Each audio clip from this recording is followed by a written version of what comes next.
You know, one of my great passions is to try to help restore Puget Sound and Hood Canal.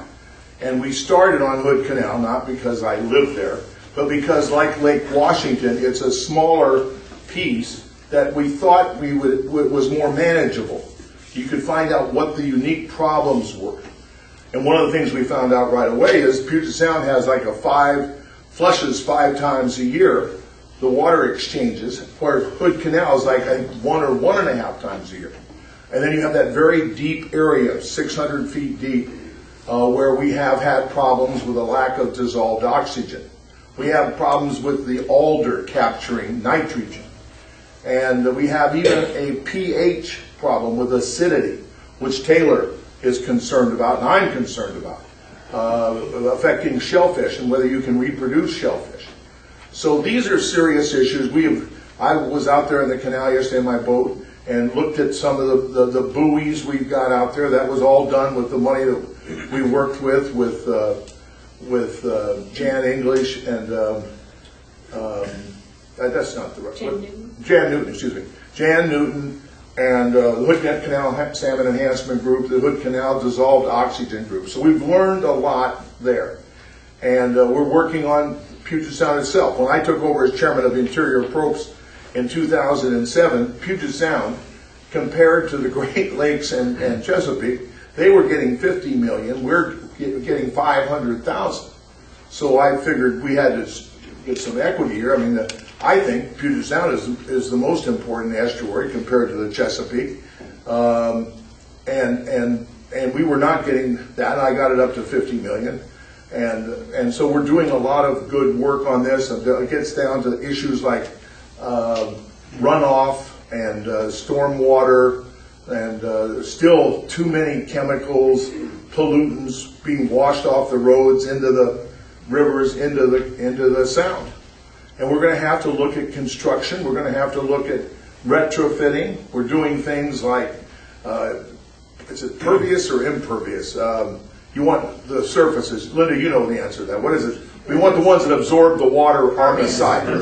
Okay, yeah, that's right. And so we're doing a lot of new technology and looking at ways to protect the sound. But you think about it. We protected Lake Washington. I can remember when I went over to the University of Washington to play football. And before that, my dad would take us over to see the Seattle Rainiers. It would be a Sunday game. We'd go early. We'd go out to Lake Washington, and there were signs up. You cannot swim in Lake Washington. It is polluted. And then Metro got together, a state entity. All the local communities bonded themselves. And I looked up the number. How much did it cost to clean up Lake Washington? $140 million. Gates' house is worth more than that. I mean, you think of the value of a clean body, a pristine body of water. People where it's swimmable, kids can go into it. You don't have to worry about the shellfish. It's a huge asset. And people come from all over the world to. I had a whole bunch of Eastern people out this last week to Alderbrook, and they were just going crazy. They just thought this was the greatest place on earth. I told them there were a few days other than Wednesday, Thursday, and Friday.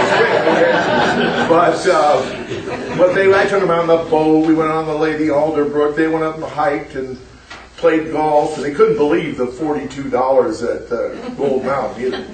But we have a lot going for us. And I've always believed that Shelton and Mason County, especially in the hospital, that's such a center of importance here, and then the projects that you're doing. And one of the things I keep pounding away when David was head of the partnership, and now with Jerry Keefe, is that it's the local communities that do the projects.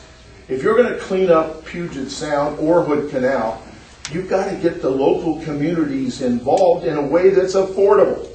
So one thing I did as chairman of Interior, there's a clean water revolving fund and the safe drinking water revolving fund. Safe drinking always had a provision that you could forgive some of the loan, which in essence makes it a grant.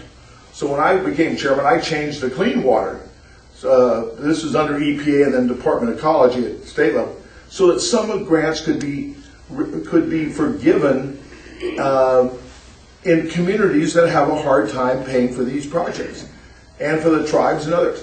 So I'm hoping that that will help the communities, the rural communities that don't have the thousands of people like Seattle or Tacoma do to spread the cost over. So I think that's going to help. The other thing we got to do is we got to have a designated fund in this state. Maryland has a flush tax, they call it, where everybody who's hooked up to a sewer or septic pays a little bit a month, and that all adds up to about $60 million a year. And that money is used to provide grants to the local communities to do excuse me, I didn't do that.